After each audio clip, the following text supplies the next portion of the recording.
बिस्मिल्लाहिर्रहमानिर्रहीम। अस्सलाम वालेकुम। कैसे हैं आप? उम्मीद है कि बिल्कुल ठीक होंगे। अल्लाह ताला से दुआ है कि वो आपको सेहत व तंदुरुस्ती के साथ साथ लंबी ज़िंदगी भी अता करे।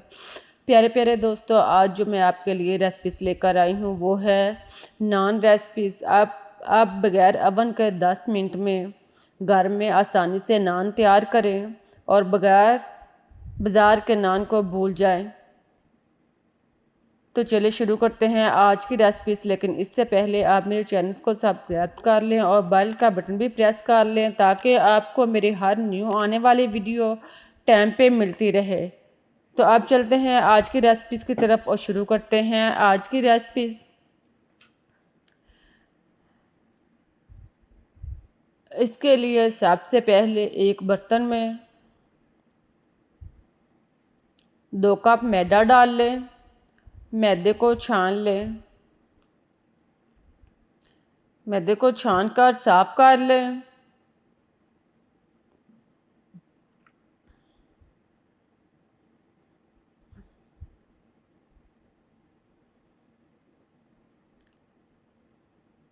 अब इसमें नमक आधा चम्मच शामिल करें।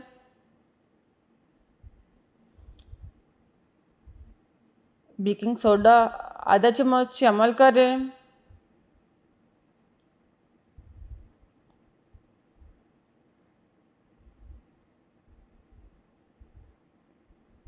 चीनी पिसी हुई 1 चम्मच शामिल करें और साथ में 1 कप दही शामिल करें और इसको मैदे में अच्छी तरह मिक्स कर लें। हाथ की मदद से इसको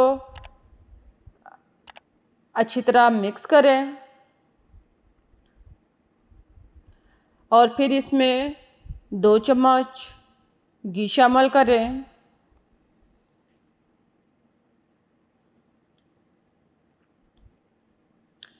घी डालने के बाद अब मैदे के अंदर इसको अच्छी तरह हाथ से मिक्स करें। अब साथ साथ पानी लगाते जाएं और साथ साथ मैदे को गूंथते जाएं। ज़रूरत के मुताबिक इसमें पानी लगाते जाएं और इसको आटे की तरह अच्छी तरह गूंथ लें।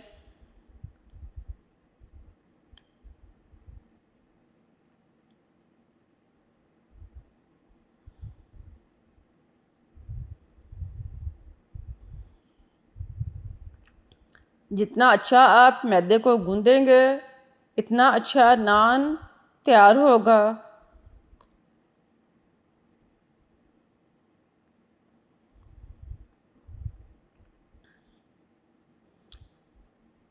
मैदे को खूब अच्छी तरह गूंद लें।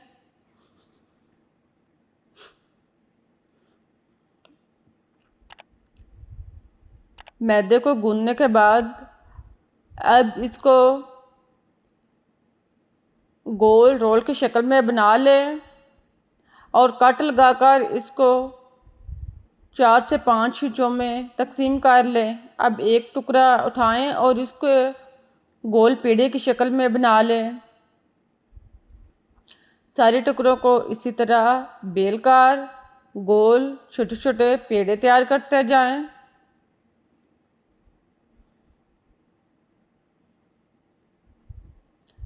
अब एक पेड़ा उठाएं और नीचे मैदा छिड़कने के बाद इसको पहले हाथ की मदद से उंगलियों की मदद से दबाकर फैला लें। उंगलियों की मदद से दबाकर इसको गोल फैला लें और फिर इसको बेलने के साथ बेलना शुरू करें और नान की शक्ल में बेल लें। अब उंगलियों की मदद से दोनों हाथों की उंगलियों की मदद से चारों साइड से इसको दबाते जाएं। 1-1 इंच के फासले पर चारों साइड से उंगलियों की मदद से इसको दबा दें और फिर दरमियान में छुरी की मदद से इसको पहले लंबाई में काट लगाएं और फिर 1-1 इंच के वक्फे पर चौड़ाई में काट लगाएं और इसको इसके गोल डिब्बे बना लें। बिल्कुल इस तरह नान तैयार कर लें। अब तवा गरम करें और इसके ऊपर नान को डाल लें और इसको पकने दें। तकरीबन 2 से 3 मिनट एक साइड से पकने दें। जब ये एक साइड से पक जाए और फूल जाए तो फिर इसके साइड चेंज कर दें, तवा हटा दें और अब चम्मच के ऊपर इसको रख कर आग पर सेकना शुरू कर दें। देखें दूसरी साइड से आग पर सेक कर बिल्कुल इस तरह बना लें। अब हमारा नान आसानी से मिनटों में तैयार हो चुका है। अब इसी तरह सारे नान जो हैं वो तैयार कर लें। सारे ब्रेड तैयार करने के बाद अब एक प्याली में 2 चम्मच घी लें और इसमें हरा धनिया कटा हुआ 2 खाने के चम्मच शामिल करें। अब ब्रश की मदद से घी और हरा धनिया जो है वो नान के ऊपर लगाएं। इसी तरह नानों के ऊपर घी और धनिया लगाते जाएं। अब हमारे नान जो हैं वो बिल्कुल तैयार हो चुके हैं। अब आप इसको चिकन के साथ या जिस दाल के साथ जैसे आपकी मर्ज़ी हो नोश फरमाएं। ये थी आज की रेसिपी। मुझे इजाज़त दे। नए रेसिपीज़ के साथ फिर हाज़िर होंगी। तब तक के लिए अल्लाह हाफिज़।